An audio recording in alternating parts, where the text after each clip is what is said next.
Gloria al Señor. Vamos a estar meditando en capítulo 14 al 16 de Juan un poco. Bueno, digo desde el 14 porque desde el 14 comienza Jesús a dar una promesa y es precisamente la promesa del Espíritu Santo, el Espíritu de verdad. Y bueno, sabemos que el Espíritu es el que está obrando en nosotros, pero usted recuerda el capítulo 1 de Juan, el verso 31. Voy a ir rápidamente a Juan 1, 31. Dice: y yo no le conocía, mas para que fuese manifestado a Israel, por esto vine yo bautizando con agua. Está hablando en este caso Juan el Bautista, que venía bautizando con agua. Verso 32. También dio Juan testimonio diciendo: vi al Espíritu que descendía del cielo como paloma y permanecía sobre él. Yo no le conocía, pero el que me envió a bautizar con agua, aquel me dijo: sobre quien veas que descender el Espíritu y que permanece sobre él, ese es el que bautiza con el Espíritu Santo. Amén. Esto fue desde el principio del ministerio de Jesús. Así lo identificó Juan el Bautista: el que viene después de mí, él los bautizará con el Espíritu Santo. Y vamos a ver precisamente en esta noche la obra del Espíritu en nosotros. Si vemos desde el capítulo 13, capítulo 14, Jesús viene hablando y hay algo, no solamente en esos capítulos antes, pero sobre todo en esos capítulos, algo que enfatiza, y es la relación que Jesús tiene con el Padre. Se había identificado con el Padre ¿a qué punto? Al punto de decir: el que me ha visto a mí, ha visto al Padre. ¿Sí? Porque yo y el Padre somos uno, o uno somos. ¿Sí? Y bueno, ahora en este capítulo 14 y vamos a llegar hasta el 16, donde ahora se empieza Jesús a identificar con el Espíritu Santo. Vamos a leer el 16, verso 13. 16, 13. Pero cuando venga el Espíritu de verdad, Él os guiará a toda la verdad, porque no hablará por su propia cuenta, sino que hablará todo lo que oyere y os hará saber las cosas que habrán de venir. Bueno, vamos a orar. Padre, en esta hora nos acercamos a ti. Sabemos, oh Dios, de que tu palabra es la verdad.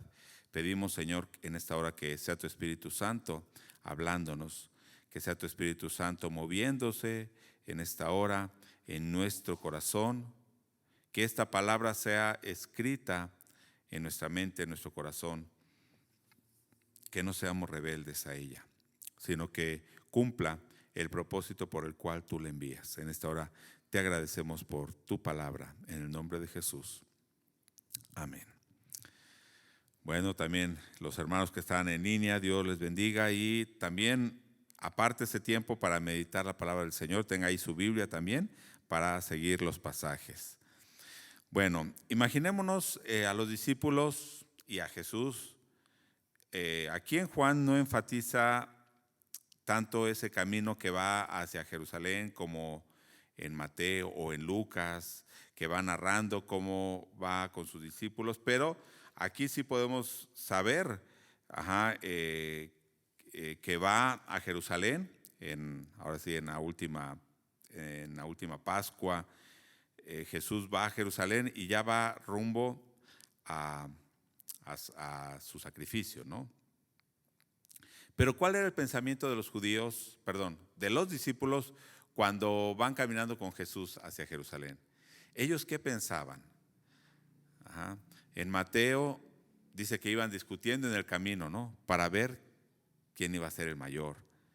Y es que seguramente ellos pensaban: vamos a Jerusalén y ese tiempo de que Jesús tome el reino, que vaya a Jerusalén y se siente como el rey. Y de hecho, cuando entra a Jerusalén, en la entrada triunfal, montado en el pollino, y todos lo aclaman como el rey, ¿qué habrán pensado los discípulos y sus seguidores? Bueno, es el tiempo, ¿no? De que el reino de Israel sea establecido, sea restaurado, que se quiten la opresión de los romanos y que finalmente Jesús traiga ese reino de Dios a Israel. Pero, ¿qué les viene diciendo Jesús desde el capítulo 13, 14? Hay algo que les dice. ¿Sí recuerda qué les dice? Yo voy al Padre. Ya no voy a estar con ustedes. Ajá. Ya no va a estar con ellos. Regresará, dice, de donde procedo. Voy a regresar al Padre. Entonces, ¿qué habrán pensado ellos? Y de hecho preguntan, Pedro le dijo, no, ¿a dónde vas? Ajá. ¿Por qué no te podemos seguir? A Tomás le dice, no sabemos a dónde vas. O sea, ellos no entendían que se refería a que iba a regresar con el Padre y de hecho que iba a morir. Ajá, no comprendían, pero sí sabían, le está diciendo, ya me voy, los voy a dejar solos. Entonces recordemos que el capítulo 14, ¿qué les había dicho? No se turben, ¿verdad? Si creen en Dios, crean también en mí. Bueno, estaban turbados. Fíjese el capítulo 13, verso 33.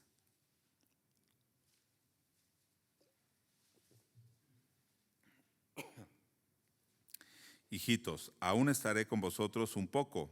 Me buscaréis, pero como dije a los judíos, así os digo ahora a vosotros, a donde yo voy, vosotros no podéis ir.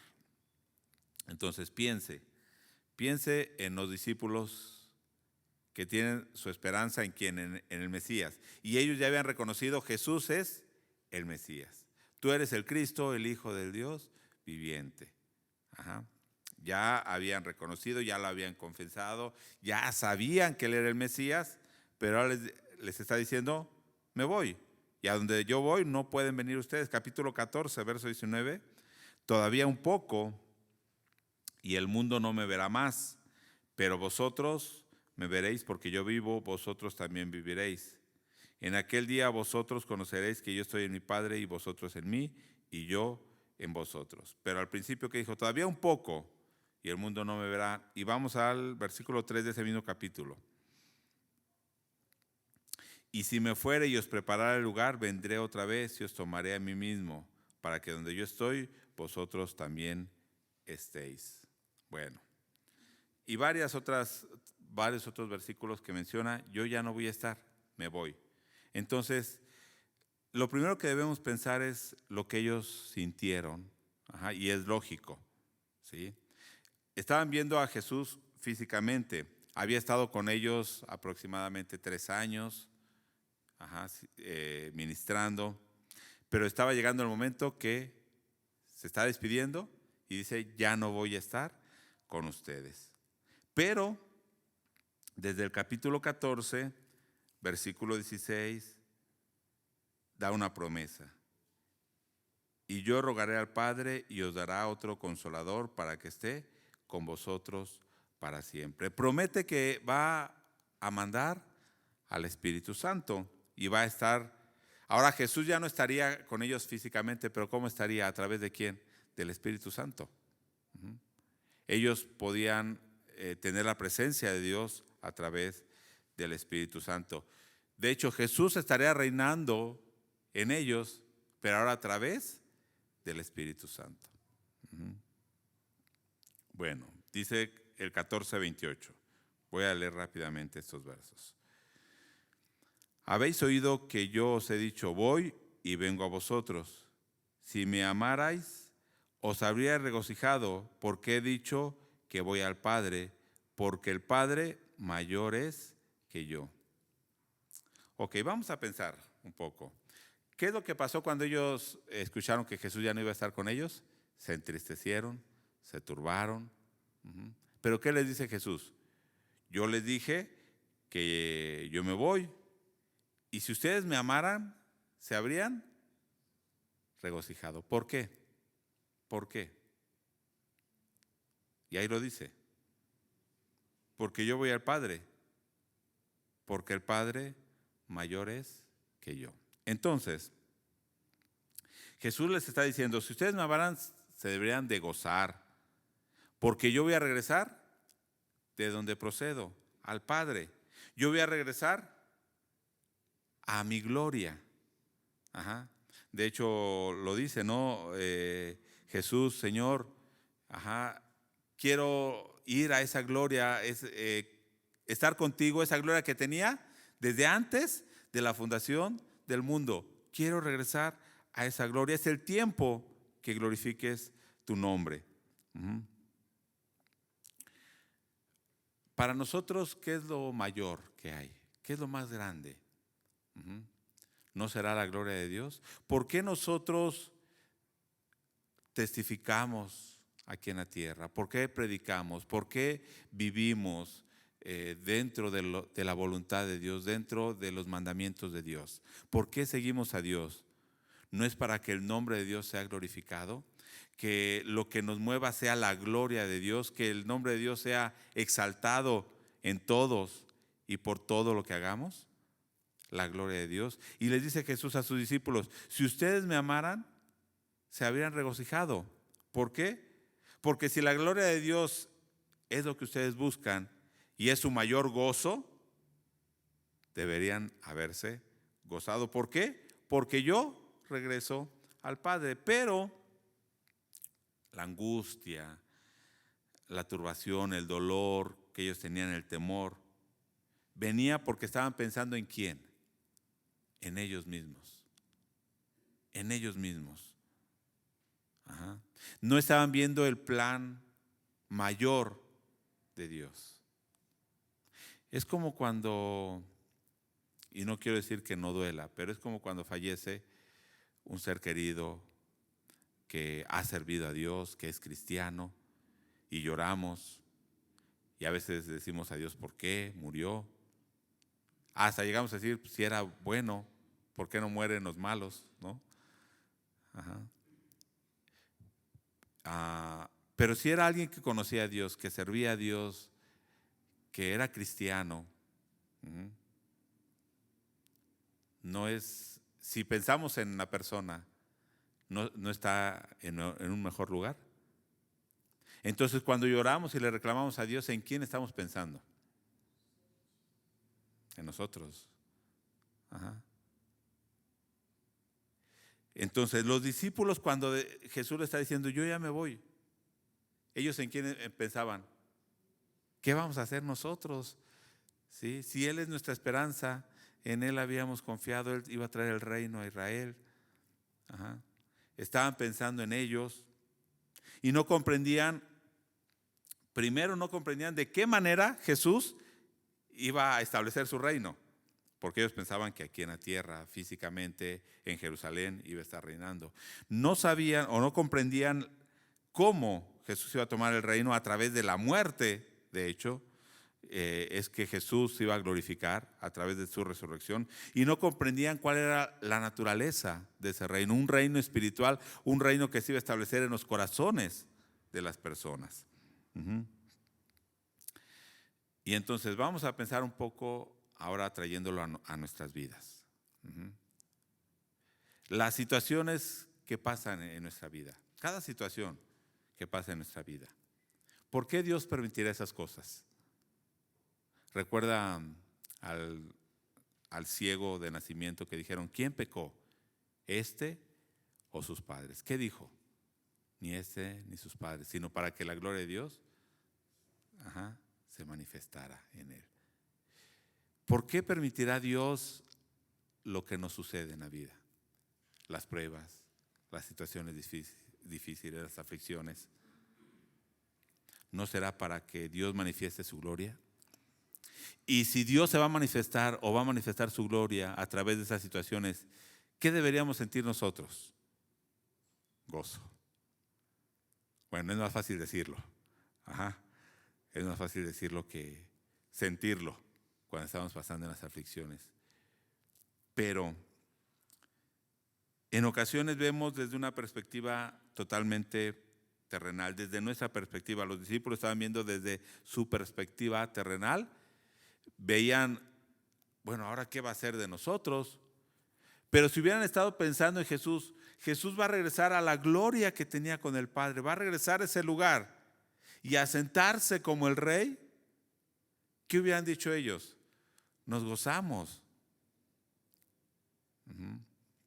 Entonces, pensemos, a veces nos podemos entristecer cuando vemos las situaciones, vemos el mundo cómo está, nos angustiamos, nos desanimamos, pero cuando vemos la gloria de Dios y que esas situaciones van a servir para que finalmente todo redunde para la gloria de Dios, ¿qué debemos hacer? Gozarnos, alegrarnos. Usted va a decir, pero ¿cómo nos podemos gozar viendo tanta maldad? Y no estoy diciendo que nos gocemos por la maldad. Pero sin lugar a duda, Dios un día va a poner un término a esa maldad. Podemos pensar en el salmista, Salmo 73, ¿no? Cuando entré a tu presencia, si es el 73, sí, ¿verdad? De Asaf. Cuando entré a tu presencia y vi cuál era el fin de ellos, me alegré. Y yo dije, Señor, nada deseo en esta tierra. ¿A quién tengo en el cielo sino a ti? Y fuera de ti, nada deseo. Cuando vemos la maldad, no nos gozamos por la maldad. No nos gozamos por la maldad. Pero sabemos que Dios un día va a acabar con esa maldad. Y vemos que la palabra de Dios se está cumpliendo. La maldad va a ir en aumento. Y cada día que avanza, un día más, estamos más cerca del fin. Y que Dios se glorifique y nos glorifique juntamente con Él. Cuando vemos esas cosas, cuando vemos el valor del reino, cuando vemos lo que las aflicciones, las situaciones que Dios permite a nuestro alrededor, lo que producen en nosotros, ¿qué debíamos hacer? ¿No debería traer gozo a nuestras vidas? ¿No debíamos gozarnos? Fíjense 2 Corintios 4, 2 Corintios 4, 16. Pablo, hablando precisamente de las aflicciones, en 2 Corintios 4, 16 al 18 dice, por tanto, no desmayamos. Antes, aunque nuestro hombre exterior se va desgastando, el interior no obstante se renueva de día en día. ¿Cómo está nuestro hombre exterior? Bueno, los jóvenes apenas van diciendo cada vez más fuerte. Los que estamos doblemente jóvenes decimos, pues ya no tan fuerte, ¿no? Cada vez más débil, el hombre exterior. Pero ¿cómo está su espíritu? ¿Cómo está su fe en Dios? ¿Cada vez más firme? ¿Se renueva cada día su espíritu? Puede estar más seguro si usted ve 10 años, 20 años atrás, dice, no, yo era inmaduro, ahora he crecido. Así dice Pablo, nuestro hombre exterior se va desgastando, pero el interior, no obstante, se renueva de día en día. Porque esta leve tribulación momentánea produce en nosotros un cada vez más excelente y eterno peso de gloria. La gloria de Dios se va haciendo cada vez mayor en nosotros y vamos viendo su gloria cada vez más. 18. No mirando nosotros las cosas que se ven, sino las que no se ven. Pues las cosas que se ven son temporales, pero las que no se ven son eternas. ¿Qué estaban viendo los discípulos cuando decía Jesús, ya me voy, ya no los voy a ver? Las cosas temporales, las cosas que se ven, lo material, y decían, ¿qué vamos a hacer? No ponían la vista en las cosas que son eternas, las que no se ven. Pero ¿cómo poner la vista en las cosas que no se ven, no? Entonces, la situación, la tristeza de los discípulos era por la situación actual, sin ver más allá.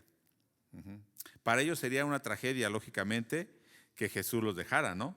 Según su perspectiva, eso era algo trágico. ¿Cómo que se va el Mesías? ¿Cómo que se va el que va a restaurar el reino de Israel? Vamos a regresar a Juan, capítulo 16, verso 5. Juan 16, verso 5. Pero ahora voy al que me envió. ¿A quién iba? Al Padre, ¿no? Al que lo había enviado. Y ninguno de vosotros me pregunta, ¿a dónde vas? Antes, porque os he dicho estas cosas, tristeza ha llenado vuestro corazón. Nadie me pregunta a dónde vas. Ahorita vamos a analizar esta frase. Había tristeza, turbación, angustia, etc. Se estaban preocupando por ellos y no por Jesús. Pedro y Tomás le habían preguntado en capítulos anteriores, pues, ¿a dónde vas, no? Y aquí Jesús dice, nadie me pregunta a dónde vas. No era porque en ese momento cuando ellos dijeron, ¿a dónde vas? En el contexto del capítulo 13, 14, al final del 13 y el 14, en ese contexto ellos le están diciendo, ¿a dónde vas? Porque nosotros también queremos ir. O sea, no queremos que nos dejes.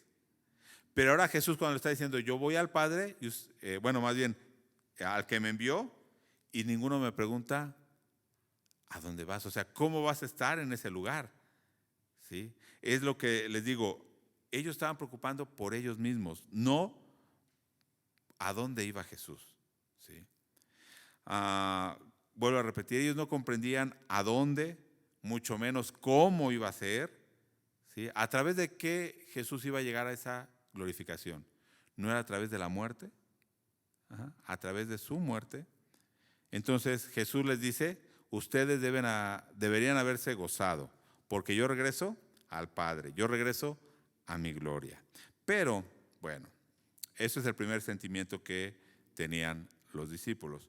Vamos al capítulo 14, verso 16. Ahora sí, la promesa de Jesús, del Espíritu Santo. Y yo rogaré al Padre y os dará otro consolador para que esté con vosotros para siempre.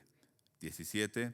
El Espíritu de verdad, al cual el mundo no puede recibir porque no le ve ni le conoce, pero vosotros le conocéis porque mora con vosotros y estará en vosotros. ¿Qué iba a mandar el Padre? Otro consolador. ¿Ese consolador quién era? El Espíritu de verdad, dice el verso 17. ¿Y qué va a hacer ese Espíritu? Morará con vosotros y estará en vosotros. Dijimos en el punto anterior que van a haber aflicciones, que hay aflicciones en nuestra vida. Pero muchas veces nos angustiamos porque no vemos la gloria y no vemos los beneficios que van a traer esas aflicciones a nosotros. Sin lugar a duda van a haber aflicciones en el mundo. Pero Jesús les dijo a sus discípulos, los voy a abandonar y a ver cómo se las arreglan en esas aflicciones. No, no los voy a dejar solos.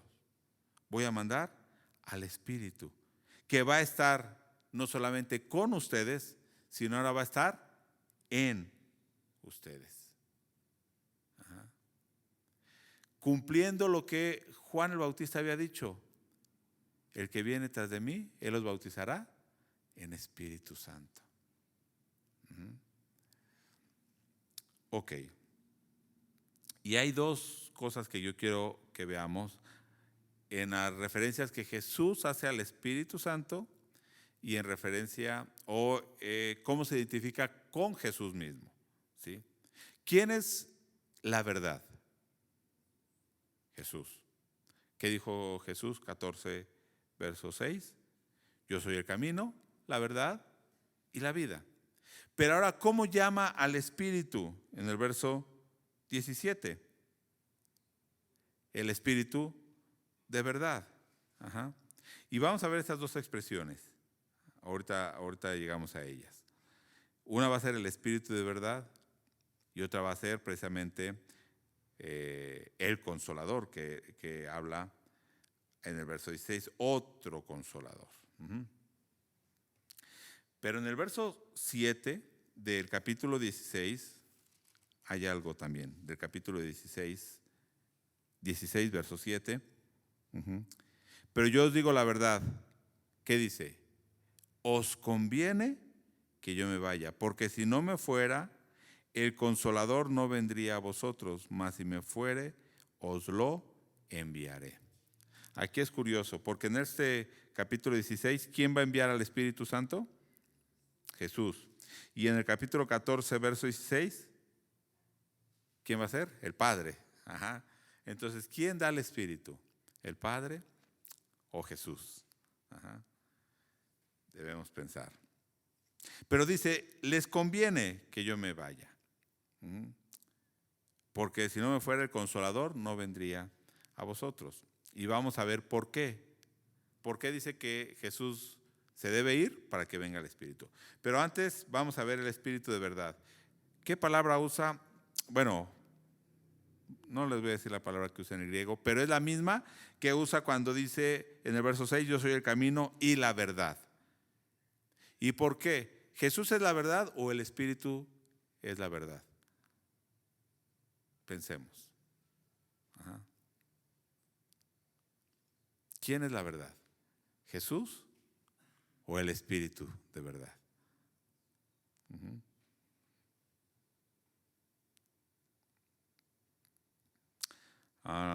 No anoté la cita, en Deuteronomio también habla del Padre. Ajá. Que el Padre es la verdad. Ajá. ¿Por qué? Porque Dios es la verdad. ¿Sí? ¿Quién? ¿El Padre? Sí. ¿El Hijo?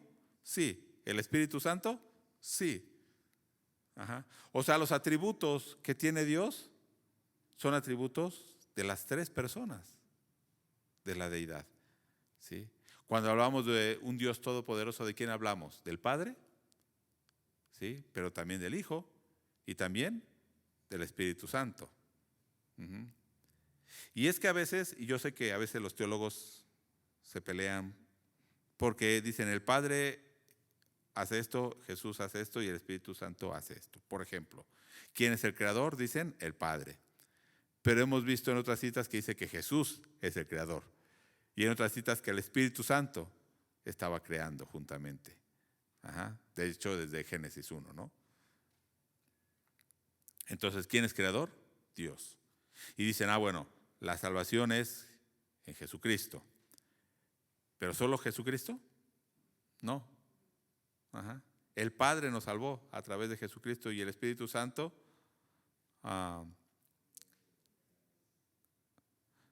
hace que esa salvación sea una realidad en nosotros. ¿Sí? ¿Quién da los dones? ¿El Espíritu Santo? ¿Pero qué no dice Efesios que Él dio dones? Dice que Jesús dio dones a los hombres. Ajá. Entonces, debemos pensar en esto y no hacer. Sé que hay pasajes que especifican una obra, ¿no? Cierta obra específica de alguna de las personas de la Trinidad. Pero no debemos estarnos peleando quién hace esto, quién hace aquello. Ajá. ¿Podemos orar al Padre? Sí, de hecho oramos al Padre. ¿Podemos orar al Espíritu Santo? Sí. ¿Podemos orar a Jesús? Sí, porque es Dios. Sí. De hecho lo hacemos, ¿no?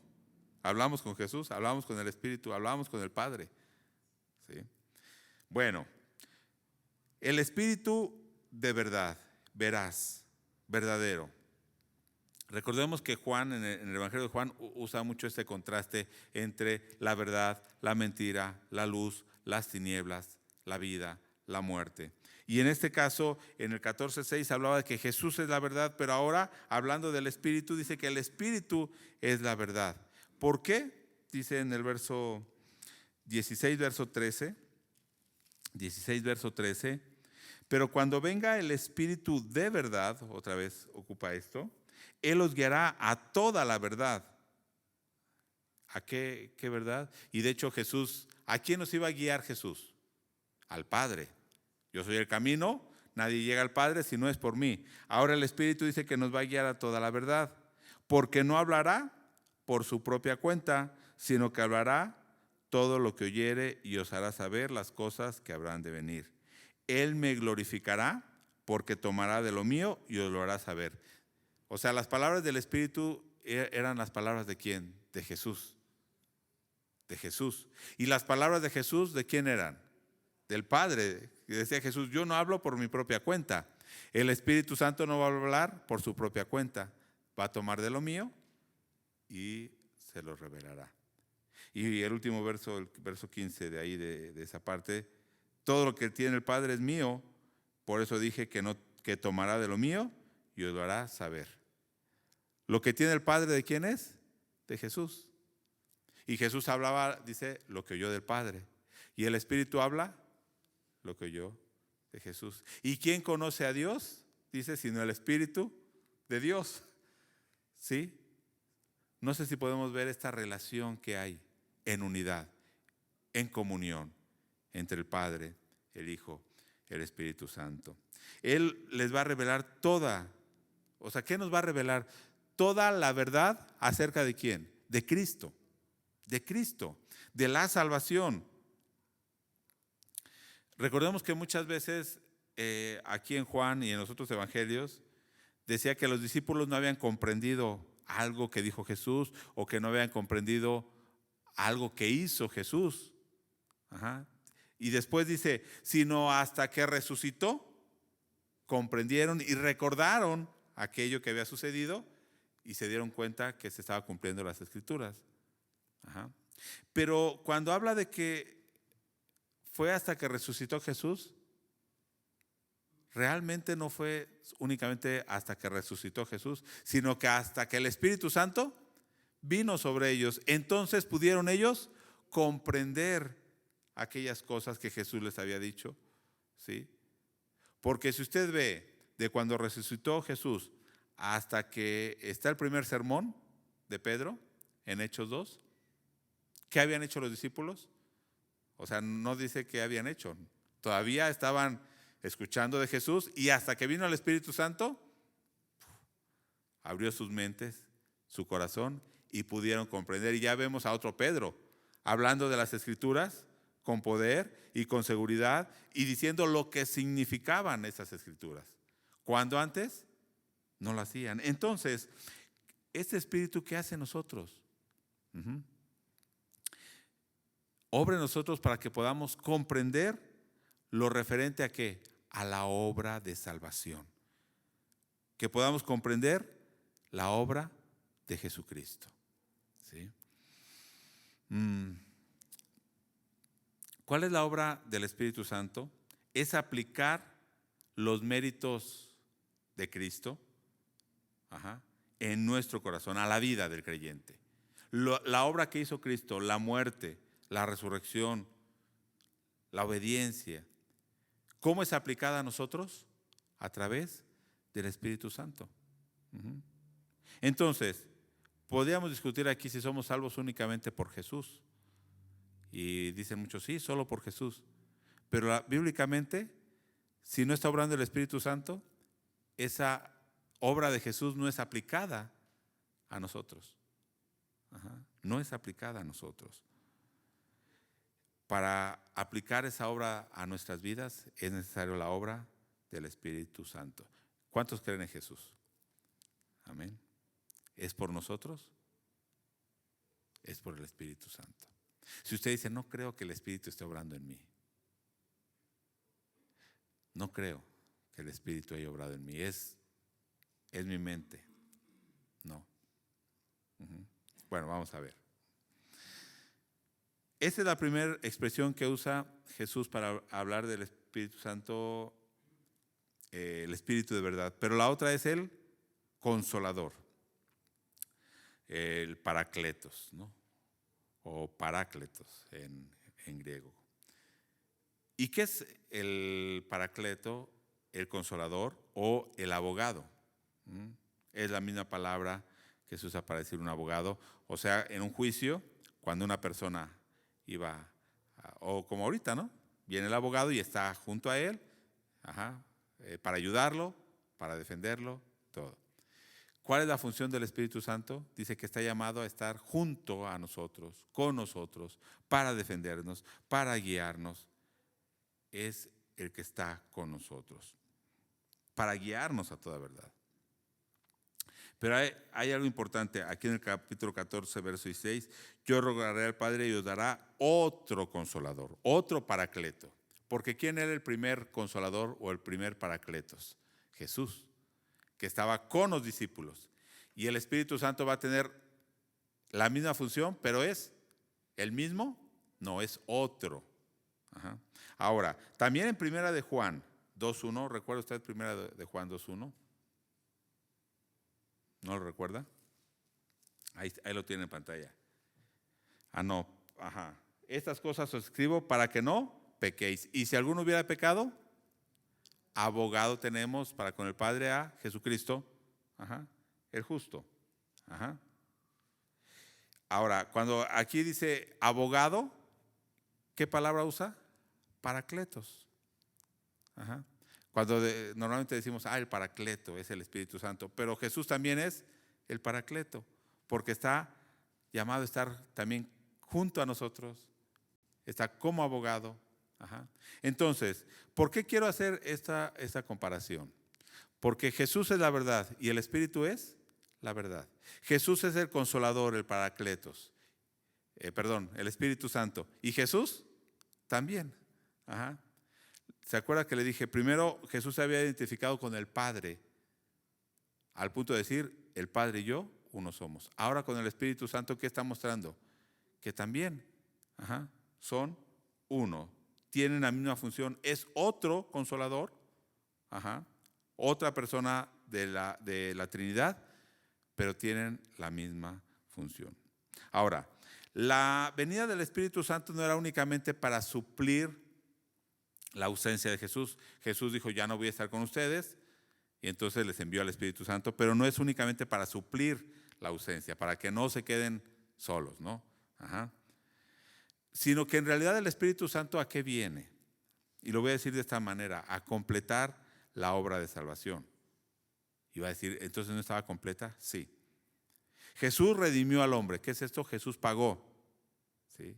Pagó la deuda que tenía el hombre por su pecado. Él lo pagó. Jesús, a través de su sangre, ¿qué hizo? Nos purificó, nos limpió. ¿Para construir qué? ¿Qué venía a construir? Un templo donde Dios pudiera habitar, ¿cierto? ¿Y cómo habita Dios? O más bien, ¿en qué persona hoy por hoy está habitando Dios en su iglesia? El Espíritu Santo. Jesús estaba construyendo un templo donde el Espíritu Santo pudiera morar. ¿Quién habita en el hombre? El Espíritu Santo. Ya vimos en el 16:13 que el Espíritu iba a hablar las mismas palabras de Jesús, ¿sí? Las mismas palabras de Jesús. Pero quiero que vayamos a Ezequiel 36:25. ¿Por qué es importante ver esta parte? Porque pensamos que la obra de salvación con Jesús al morir, resucitar, ya acabó, y no había necesidad de que viniera el Espíritu Santo, no. Dice 36:25 Ezequiel, hablando del nuevo pacto en la sangre de Jesús, del sacrificio en Jesús. Dice, esparciré sobre vosotros agua limpia y seréis limpiados de todas vuestras inmundicias y de todos vuestros ídolos os limpiaré. Os daré corazón nuevo y pondré espíritu nuevo dentro de vosotros y quitaré de vuestra carne el corazón de piedra y os daré un corazón de carne. Y pondré dentro de vosotros mi espíritu y haré que andéis en mis estatutos y guardéis mis preceptos y los pongáis por obra. Entonces, el nuevo pacto, ¿qué incluye también? El Espíritu Santo morando en nosotros. El nuevo pacto no es únicamente el sacrificio de Jesús. Ahí está la sangre del nuevo pacto. Pero ¿cuál es el propósito? Que ahora Él pudiera poner su Espíritu en nosotros, para que nosotros ahora podamos vivir en sus mandamientos, en sus estatutos. Ajá. Por eso Jesús dijo, les conviene que yo me vaya, porque si no me voy, no puede venir el Consolador. ¿Por qué? ¿Por qué? Porque dijimos que el Espíritu Santo es el que va a aplicar en nosotros esa obra de salvación, ¿cierto? Ajá.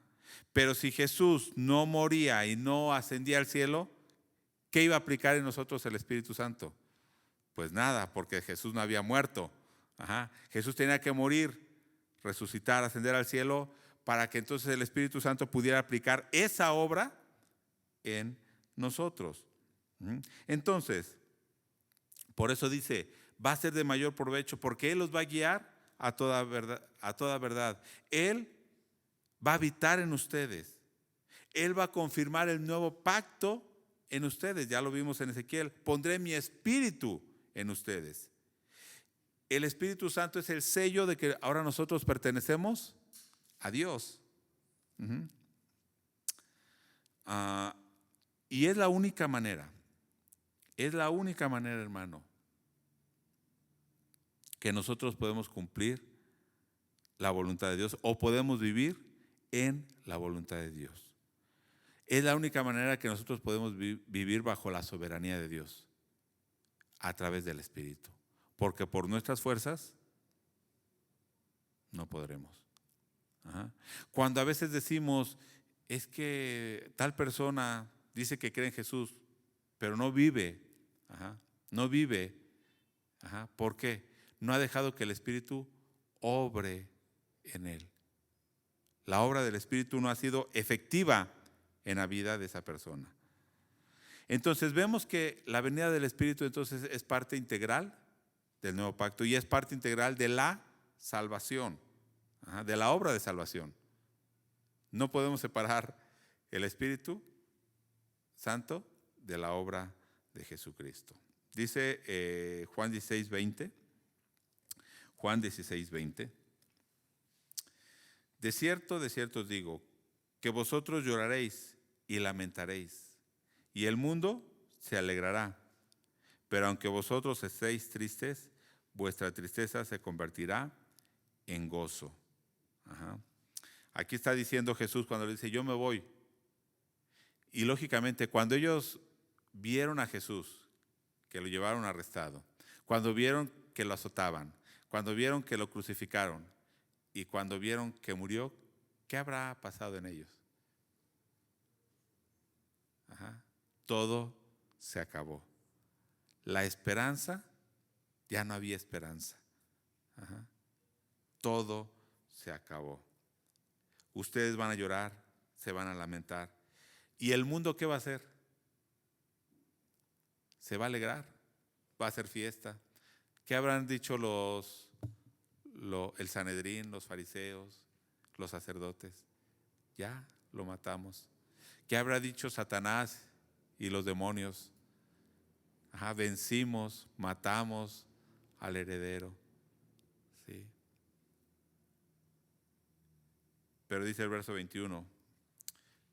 Pero bueno, ahí al final de ese verso 20, pues la tristeza se convertirá en gozo.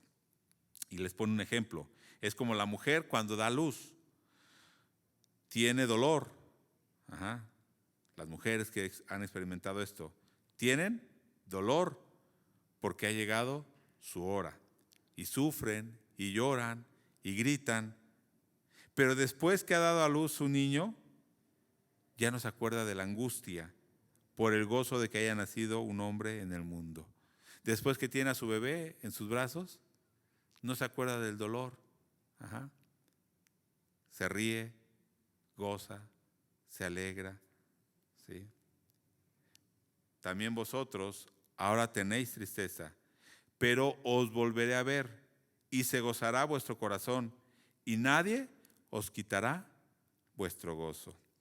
El capítulo 14 que dice, no se turbe vuestro corazón. Tenían un corazón turbado. Pero ahora dice, cuando yo resucite y venga el Espíritu de Dios en ustedes, ¿qué va a hacer? Su corazón se va a llenar de gozo. ¿Y quién les va a quitar ese gozo? ¿Se acuerdan que ahí mismo en Hechos, cuando Pedro es arrestado y cuando los azotan, qué dice que sintieron? Ajá. Gozosos de haber sido tenidos por dignos de sufrir por Jesucristo. Se gozaban. ¿Quién les podía quitar ese gozo? Nadie. Pero Pedro antes, cuando le dijeron, ¿conoces a Jesús? No, no le conozco. Ajá. No sé ni quién es. Pero ahora con el Espíritu se gozaba. ¿Sí? ¿Crees en Jesús? Sí. Cállate, ya no testifiques. No podemos dejar de hablar lo que hemos visto, lo que hemos oído. Ajá. ¿Quién hizo eso? El Espíritu Santo. Es el Espíritu Santo. Porque ahora el gozo no depende de la situación que lo rodea, depende del Espíritu que mora en ellos.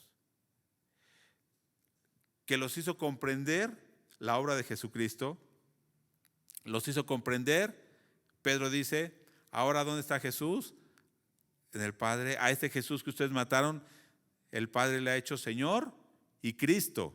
Ahora está reinando. Él pudo comprender eso y ahora con toda certeza confesaba eso. ¿Y qué había en su corazón? Se llenaba de gozo. Hermano, esto debe ser una realidad de nosotros. Si el Espíritu está obrando en nosotros, debemos llenarnos de gozo. ¿Sí? Saber que Dios, que Jesús está a la diestra del Padre, reinando. ¿Sí? Y eso ¿qué nos llena? De gozo. Y cuando somos atribulados, somos perseguidos, nos insultan por ser cristianos, ¿qué debemos decir? Gracias, gracias, porque me tienes por digno de sufrir. ¿Sí? Recuerdo a mi papá cuando decía que fue a Santiago y que dijeron, no hable porque ahí en ese árbol van a matar al primer cristiano que predique aquí. ¿Y qué dijo? ¿Se acuerdan? Dice, qué dichoso sería que estuviera en la lista de los mártires, ¿no? Por Jesús. Si nos mataran por Jesús, qué dichoso, ¿no? Se llenaría nuestro corazón de gozo. Vamos a un último punto. Ya vimos entonces que el Espíritu va a estar con nosotros para siempre. ¿De qué manera? Guardándonos, limpiándonos, guiándonos a toda la verdad, cambiando nuestra naturaleza, porque decía que iba a quitar ese corazón de piedra, iba a poner un corazón de carne en nosotros. Ajá.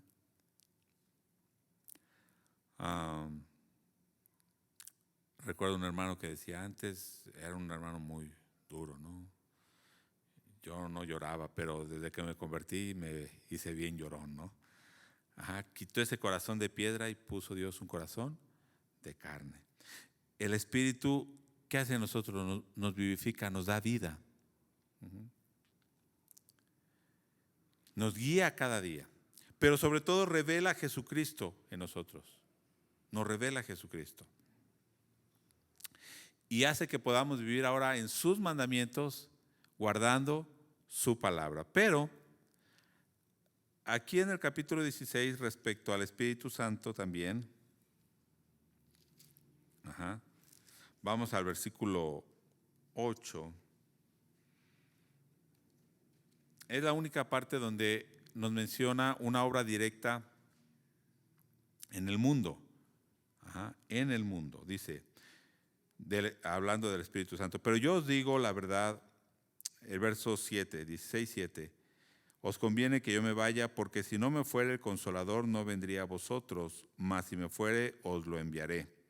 Y cuando Él venga, convencerá al mundo de pecado, de justicia y de juicio. De pecado, por cuanto no creen en mí. De justicia, por cuanto voy al Padre y no me veréis más. Y de juicio, por cuanto el príncipe de este mundo ha sido ya juzgado. Voy a leer en la traducción en lenguaje actual, para que vea esta traducción. Sin lugar a dudas, el Espíritu Santo está obrando. Y obra convenciendo de pecado, Pero muchas veces la respuesta del hombre no es lo que Dios espera, ¿no? Dice en lenguaje actual: cuando el Espíritu venga, hará que los de este mundo se den cuenta de que no creer en mí es pecado. También les hará ver que yo no he hecho nada malo y que soy inocente. Finalmente, el Espíritu mostrará que Dios ya ha juzgado al que gobierna este mundo y que lo castigará. Yo, por mi parte, regreso a mi Padre y ustedes ya no me verán. Esta es la triple obra del Espíritu Santo. Pero esta obra del Espíritu Santo, si se dan cuenta, se debe interpretar o ver a la luz de la obra de Cristo. La obra del Espíritu Santo va a tener que ver con la obra de Cristo. Está relacionado con la obra de Cristo, porque primero dice, ¿qué va a hacer el Espíritu? De pecado. ¿Cuál es el pecado mayor que el hombre puede cometer? No creer en Jesús. ¿Es asesinar el pecado mayor? No. ¿Es ser un violador? No. Ajá. Hay muchos pecados. ¿Cuál es el pecado mayor? No creer en Jesús. Dios ha cambiado a muchos hombres pecadores. Nosotros estamos aquí. Pero igual puede decir, bueno, yo no era tan pecador, ¿no? Pero ha cambiado a los hombres, a lo mejor que uno diría, no, este no merece. Pero hay un solo pecado que lo excluye de la vida eterna, y es no creer en Jesús.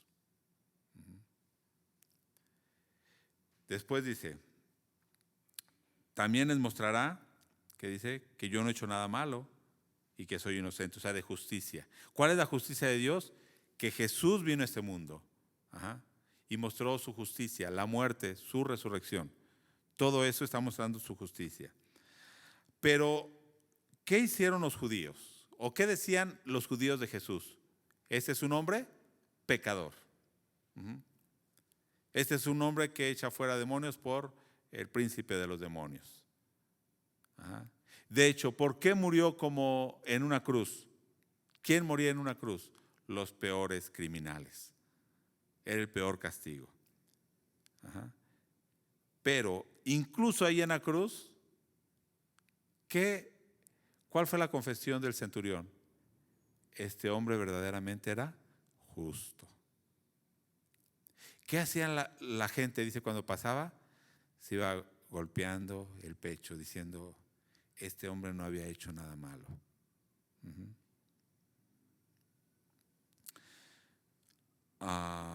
Entonces, cuando Jesús resucita y sube al cielo,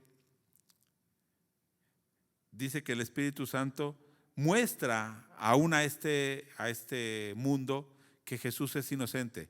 Vamos a verlo desde una perspectiva humana. Recordemos que primero en el siglo, más o menos siglo XVIII, los intelectuales del siglo XVIII, ¿cuál fue la propuesta? Jesús no existió. Jesús fue un mito únicamente. Pero en el siglo XIX más o menos, siglo XX sobre todo, científicos, historiadores serios, vieron que era imposible negar la existencia de Jesús. Y ahorita, hoy por hoy, aunque lo hayan quitado del antes de Cristo y después de Cristo, seguimos en el año 2024 después de Cristo. Aunque digan en nuestra era o antes de nuestra era. No. ¿Quién dividió la historia? Cristo. Los científicos serios no pueden negar la existencia de Cristo. Y hay algo importante. Los mismos historiadores, ¿qué dicen de Jesús? Fue un gran maestro, fue un gran filósofo, fue esto, fue aquello, era inocente.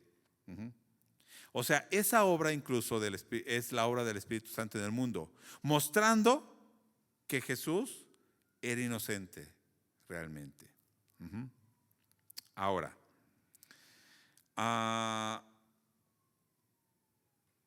La tercera cosa, bueno, podríamos hablar de Pilato y de otros cuando estaban haciendo el juicio de Jesús, ¿qué decían? Es inocente. El Espíritu Santo le estaba mostrando, es inocente. Pero a veces nosotros tratamos de convencer a la gente. ¿Usted ha hablado a la gente de Jesús? Y lo trata de convencer, ¿no? Y le da argumentos y le dice y acá y allá. Pero ¿sabe algo, hermano? Usted no puede convencer a nadie. Usted únicamente, y nosotros lo único que debemos hacer es decir el Evangelio, y el Espíritu Santo es el que va a convencer. Y lo podemos ver en nuestra vida. ¿Quién lo convenció a usted? Ajá. Es más, yo creo que ni se dio cuenta cuando ya se había convencido. Fue el Espíritu Santo. Porque posiblemente había escuchado muchas veces hablar de Jesús y lo había rechazado. Pero el Espíritu Santo estaba obrando en usted. No podemos convencer, el que convence es el Espíritu Santo. Y la tercera obra que iba a hacer el Espíritu Santo es mostrar que el príncipe de este mundo ya ha sido juzgado y que va a tener un castigo. Ajá. Ok, tres cosas que iba a hacer el Espíritu Santo. Nos iba a hacer reconocer que creer en Jesús es pecado. Nos demostró que Jesús es inocente y que fue al Padre. Ajá. Creemos que Jesús está con el Padre por obra del Espíritu Santo. Pero la tercera cosa es que Satanás ya ha sido juzgado. Ok, como le dije, muchas veces podemos pensar como los filósofos, como los historiadores, pensar que Jesús sí fue un buen maestro, que su filosofía cambió al mundo, que fue una persona que mejoró al mundo de cierta manera. Sin embargo, el que podamos en nuestra mente creer esto, no necesariamente quiere decir que nos convirtamos a Él. Mucha gente puede decir, sí, creo en Jesús, sí, creo que fue una persona buena, fue un maestro bueno, fue un filósofo bueno, fue un líder espiritual bueno. Pero si no hay una conversión, nada más queda en nuestra mente. Por eso en el 14:15 Jesús le dijo, si me aman, ¿qué deben hacer? Guardar mis mandamientos. Y hay en este punto, en el tercer punto, cuando habla del Espíritu Santo que convence que Satanás ya ha sido juzgado, hay una mentira de Satanás que ha tratado de sostener hasta nuestros días. Hacer creer a la gente que Él es poderoso, que Satanás es el dueño de todo, que este mundo y lo que Él ofrece es la felicidad, que el dinero es la felicidad, que los placeres de este mundo son la felicidad. Satanás trata de sostener esa mentira. Y de hecho desde Adán y Eva, ¿qué les dijo? No, miren, no necesitan a Dios. Ustedes van a ser felices sin Dios.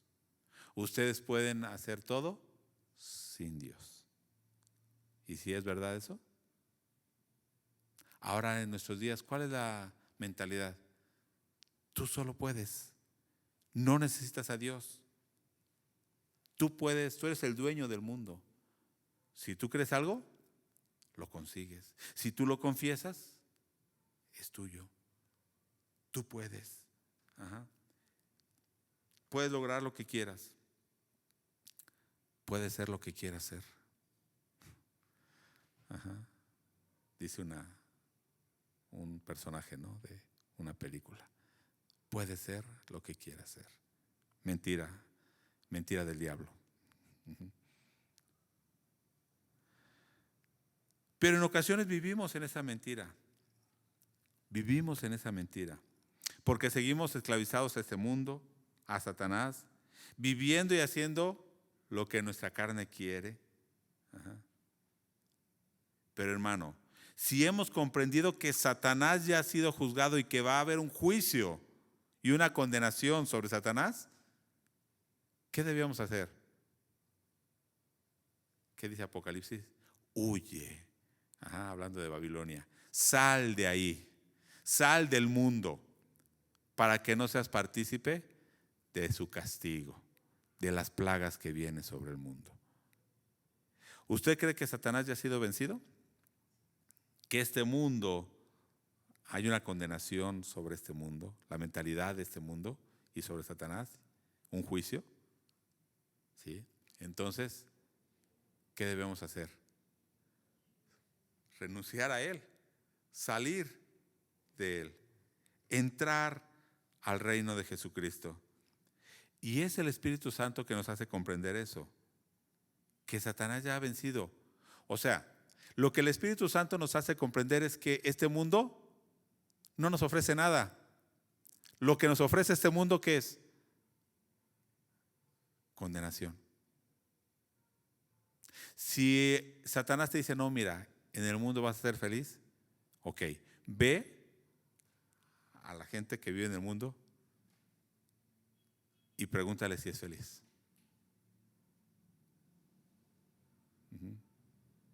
No, no es feliz. ¿Pero qué te ofrece Jesús? La vida eterna. Hermano, ¿eso quién nos los hace comprender? Es el Espíritu. Y si el Espíritu nos ha hecho comprender eso, entonces aquí viene la reflexión final. ¿Cómo respondemos a eso? ¿Podemos reconocer que creer en Jesús es pecado? Ok, vamos bien. ¿Podemos reconocer a Jesús como nuestro Señor?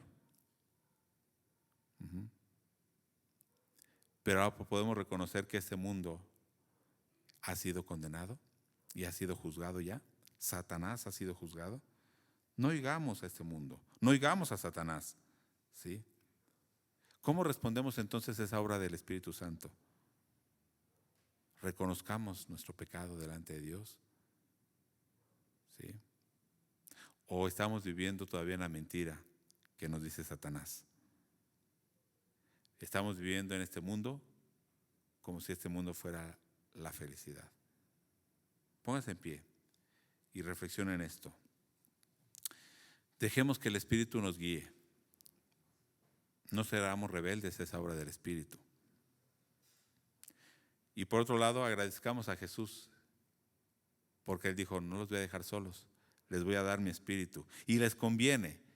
Conviene quiere decir, es mejor, es de más beneficio que yo me vaya, porque si no el Espíritu Santo no va a obrar en ustedes, ¿sí? El Espíritu quiere perfeccionar la obra de salvación en nosotros. Está perfeccionando su obra. Padre, en esta hora agradecemos, oh Dios, por esta palabra. Gracias, Jesús, por entregar tu vida. Gracias porque enviaste tu Espíritu Santo. Y gracias porque ese Espíritu Santo ahora está obrando en nosotros. Espíritu Santo, gracias por tu obra en mí.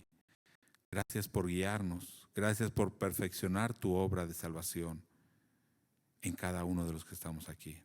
Ayúdanos cada día a no ser rebeldes. Cada día revela tu obra, tu voluntad en nosotros. Y que podamos vivir, oh Dios, dentro de esa voluntad tuya. Agradecemos, oh Dios, por tu Espíritu. Y Señor, no queremos ser rebeldes, sino gozarnos porque sabemos que cada día tu Espíritu está obrando en nosotros, nos está guiando a toda verdad. Queremos renunciar a este mundo sabiendo que este mundo nada nos ofrece, sino únicamente hay un juicio para este mundo. Y queremos vivir en tu voluntad. Gracias te damos, oh Dios, por tu Espíritu Santo. Gracias, Espíritu, por estar a nuestro lado, por habitar en nosotros. Gracias. En el nombre de Jesús oramos. Amén. Dios les bendiga, hermanos.